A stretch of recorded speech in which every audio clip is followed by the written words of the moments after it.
Assalamualaikum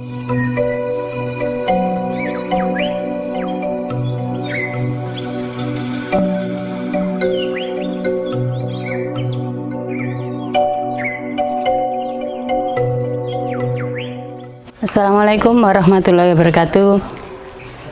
Nama saya Ibu Ismiati, PPRA Kecamatan Beji. Kali ini saya bersama dengan Bu Kholifah, Ketua P4S Tani Makmur yang ada di Desa Kedung Ringin, Kecamatan Beji. Beliau adalah inspirasi kita sebagai kaum wanita yang ada di daerah sini. Di sini nanti beliau akan menjelaskan berbagai pengembangan agen hayati yang telah beliau lakukan. Kepada Bu Kholifah, kami persilakan untuk memperkenalkan dirinya selaku Ketua P4S dan pengembang agen hayati yang ada di P4S Tani Makmur. Terima kasih. Nama saya Kholifah sebagai penanggung jawab PPAH Tani Makmur dan P4S Tani Makmur, tepatnya di Desa Kedung Ringin, Kecamatan Beji, Kabupaten Pasuruan. Alhamdulillah dengan adanya kegiatan di tempat saya mengembangkan semua agen hayati, di kelompok kami beberapa prestasi yang sudah kami capai, yaitu pertama kali tahun 2002 saya dapat penghargaan Perintis Lingkungan tingkat Jawa Timur, 2007 saya dapat penghargaan alumni SLBHT tingkat nasional, 2010 saya dapat penghargaan Kalpataru tingkat nasional, 2011 saya dapat penghargaan Kartini Award nasional, 2013 saya dapat penghargaan Tupperware Siken yaitu wanita inspiratif dari Tupperware Siken, 2016 saya dapat penghargaan P4S Teladan Nasional, 2019 saya dapat penghargaan Pemangku Ketahanan Pangan tingkat nasional. Itu perkenalan dari kami. Selanjutnya kami kembalikan kepada hostnya yaitu Bu Ismi, silakan. Terima kasih kepada Bu Kholifah atas perkenalannya. Untuk acara selanjutnya kita ikuti praktek pengembangan parasitoid Trichogama. Sekarang mari kita ikuti kegiatan Bu Kholifah dalam pengembangan Trichogama. Coba Bu Kholifah, apa saja yang perlu dipersiapkan sebelum kita melakukan pengembangan Trichogama? Terima kasih. Pertama-tama kita siapkan dulu alatnya. Alat ini ada kuas, gunting, tabung reaksi, ada penggaris, ada staples, ada tabung reaksi, ada lem, ada tempat ini ovina, tempat telur, ada toples, ada bak, ada corong, ada kertas duplek.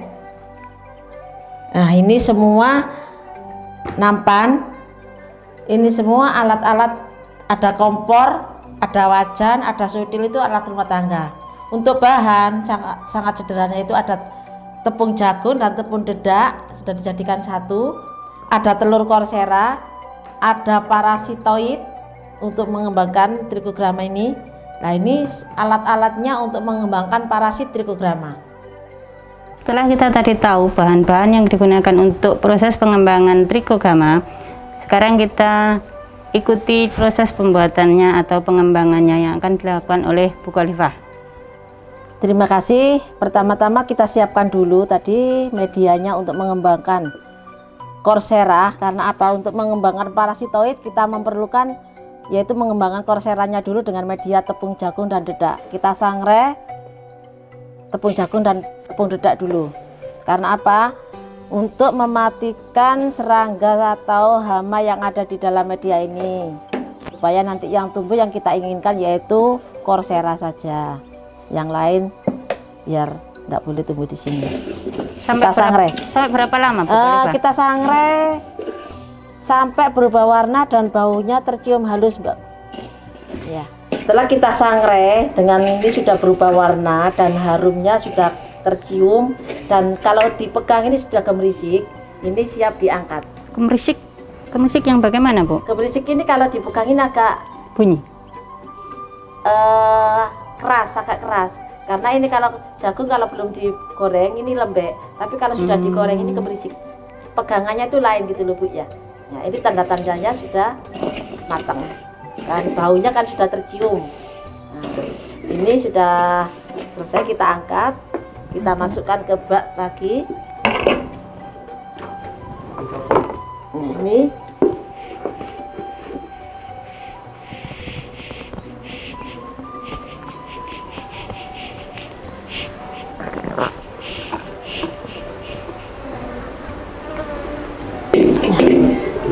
Didinginkan dulu kira-kira 1 jam. Setelah dingin kita taruh di gudang lagi di tempat perbanyakan Coursera.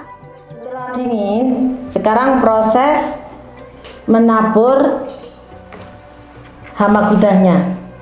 Ini contoh hama gudang yang kita tabur, karena ini tadi eksplorasi di tempat-tempat jagung yang lama biasanya ada semacam kayak gini. Ini kita tabur di sini. Nah, kita tabur. Sampai berapa banyak ini? Kalau kita menemukan banyak lebih bagus, Mbak. Sampai banyak. Karena gini, nanti proses keluarnya imago Coursera ini nggak sama. Karena apa yang kita tabur tadi kan kita eksplorasi hama gudang yang ada di tepung lama, beras lama, jagung lama, itu pasti ada hama gudang. Nah, ini kita tabur di sini, kita tunggu. Kalau ini dari proses eksplorasi semacam ini, ada yang 2 minggu sudah keluar, ada yang 3 minggu, ada yang 1 minggu. Kalau dari posisi telur, kita tabur di media yang sudah disangir tadi, ini kita menunggu kira-kira 6 minggu keluar imago Courseranya. Ini contohnya kayak gini nih. Ini dari telur. Ini dari telur kita kasih tanggal, nanti timbul atau keluar kepernya bersamaan. Karena dari proses telur, tapi ini dari proses eksplorasi hama gudang. Nanti setelah kita tunggu, ini keluar imago Courseranya atau kepernya, contohnya seperti ini. Nah, ini siap kita ambilin. Ini kepernya Coursera atau imago Coursera atau hama gudang. Ya, contohnya seperti ini. Nah, ini sambil menunggu kita membuat tabung silinder. Tabung silinder ini semacam kayak ranjang penganten untuk tempat imago Coursera. Ini dikasih dua lubang. Yang satu tutupnya kayak gini nih, satu sama satu ini bisa dibuka. Yang satunya seperti ini. Nah, Untuk ukuran tabung? Untuk ukuran tabung 18 kali 20 kita sesuaikan, karena jangkauan tangan kita bisa megangnya itu bisa enak. Dan di samping itu kita harus dan juga menunggu kita bisa membuat pias. Ukuran pias ini 2 cm kali 8, yang ada garisnya ini 2 cm persegi. Ini untuk peletakan telur macam ini.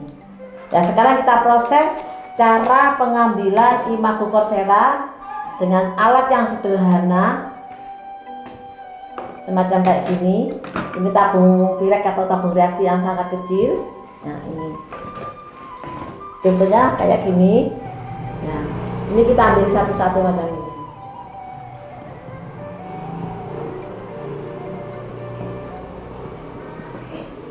Nah, kita masukkan di sini.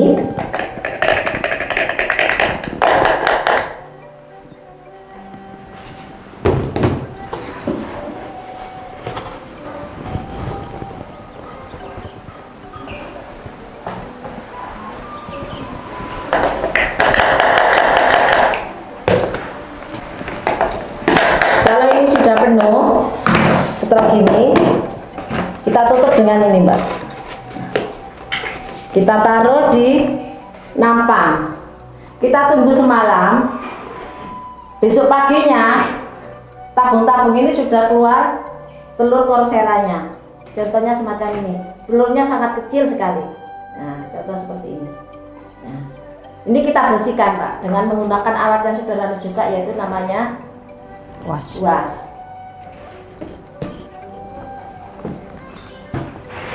Contohnya gini, kita pakai pelindung. Nah, kita sabut seperti ini. Kita bersihkan dengan sabut. Kita ambil.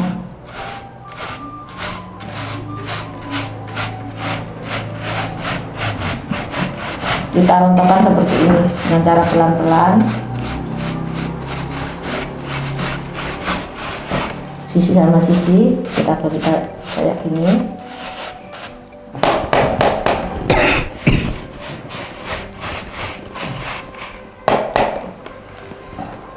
Setelah itu kita bersihkan.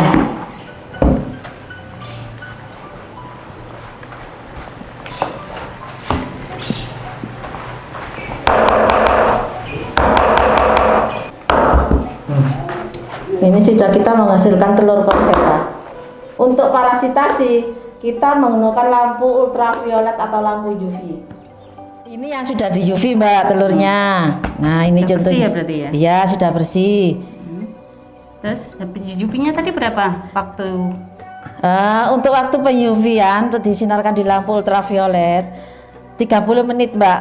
Terus Ada tanda-tanda? ada, nanti kita kasih biasanya kita kasih alarm mau peletakan sama mau mengambil. Dengan jaraknya antara lampu UV dengan telur ini itu juga ada perbedaannya juga. Mempengaruhi dalam hal apanya nanti untuk jarak dan waktu? Mempengaruhi tingkat, karena ini di UV itu kan telur ini dikopior, istilahnya di embrionya dimatikan supaya nanti kalau proses parasitasi telur Corsera ini tidak menetas lagi, istilahnya nggak jadi ulat. Kalau jadi ulat dia kanibal. Kalau kanibal, kalau nanti ada proses parasitasi yang gagal, dia nanti memakan telurnya sendiri. Nah, kalau proses UV-nya kurang maksimal, iya. Jadi tidak berfungsi gitu nanti istilahnya. Iya, nanti kalau fungsinya, kalau nanti cara peletakan telur di lampu ultraviolet pas, nanti dia ini nggak menetas ulat lagi karena embrio yang ada pada telur ini sudah kopior istilahnya. Ya, sekarang proses parasitasi. Nih, cara-caranya gini. Pertama kita ambil bias ini. Nah, kita kasih tanggal peletakannya. ya, tanggal kita menempelkan telur. Kita kasih tanggal kayak gini Bu, nanti kita kasih lem. Untuk lemnya terserah atau ada merek-merek tertentu? Lem ini pokoknya yang penting tidak berwarna, tidak berbau, tidak berasa. Ya, biasanya kita tidak bisa menyebutkan merek ini ya, untuk biasanya yang dibuat menempelkan atau kertas-kertas itu. Ya, lem kertas istilahnya. Nah. Untuk meletakkan lem, perekatan lem ini juga menentukan nanti tertatanya telur itu. Berarti harus rata lemnya? Harus rata, harus tidak ada yang tebal, tidak ada yang kurang, harus pas. Contoh kayak semacam ini. Nah ini kita tinggal meratakan kayak gini. Nah.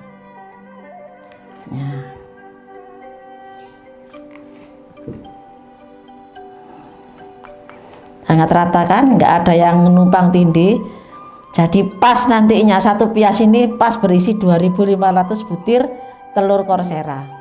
Sekarang mulai kita masukkan ke tabung reaksi yang sudah ada parasitnya atau trikogramanya. Sampai berapa lama ini nanti? Ini mulai peletakan sampai dia jadi warnanya hitam sekitar 4 sampai 5 hari tergantung cuaca. Kalau di sini cuacanya normal, ini 5 hari sudah kelihatan hitam semua. Nah, ini kita kasih kayak gini. Kita tutup lagi dengan karet gelang seperti ini. Kita biarkan di nampan seperti ini. Nah, nggak ada ketentuan harus ruang tertutup atau? Harus Mbak. Pertama ya ruangnya jangan terlalu panas, jangan terlalu dingin. Yang normal saja. Kalau sudah 4 hari nanti kelihatan hitam kayak gini. Nah, ini contohnya. Ini bukan telur Corsera lagi, ini namanya telur parasit trikograma. Sudah lain, warnanya juga lain, ini sudah berisi parasit trikograma.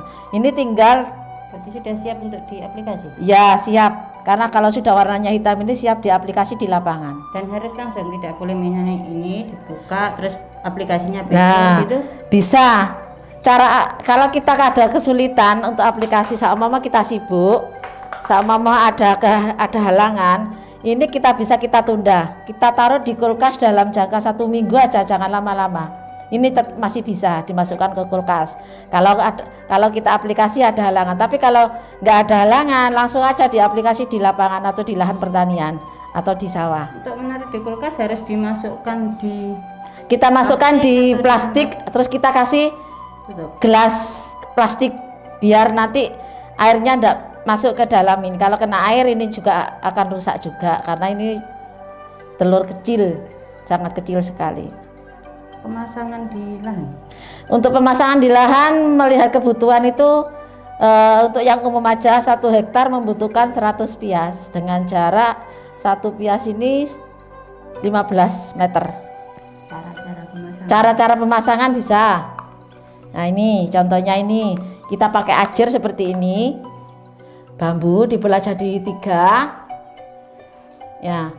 1 ini untuk meletakkan penutup ini. Dinaungi berarti ya? Ya, kalau nggak dinaungi khawatirnya nanti ada kena hujan, nanti ini kalau kena hujan juga rusak. Caranya seperti ini, kita ambil 1 ya, kita letakkan atau kita selipkan di bambu yang nomor 1 ini. Nah seperti ini, terus kita kasih tutup. Nah contohnya seperti ini, kita tancapkan di lahan pertanian atau di lahan sawah, tergantung besar tingginya tanaman padi itu, terutama kalau peletakan di atas daun terakhir. Demikian uraian dari kegiatan atau pengembangan Trichogramma yang dilakukan oleh Bu Khalifah. Semoga ini nanti bermanfaat bagi kita semua, terutama bagi para petani yang tentunya dengan cara pembuatan ini akan dapat mengurangi biaya produksi dari bapak-bapak dan bisa mengurangi bahan kimia yang biasanya dilakukan oleh petani, karena petani sekarang lebih banyak menggunakan bahan kimia, dan diharapkan dengan adanya penjelasan ini dan contoh atau pengaplikasian dari pembuatan ini, petani-petani kita bisa mengembangkan sendiri sehingga bisa diaplikasikan di teknik budidayanya. Sekali lagi semoga bermanfaat bagi para petani khususnya dan bisa meningkatkan produksi serta bisa mengurangi penggunaan bahan kimia pada budidaya tanamannya. Akhir kata, wassalamualaikum warahmatullahi wabarakatuh.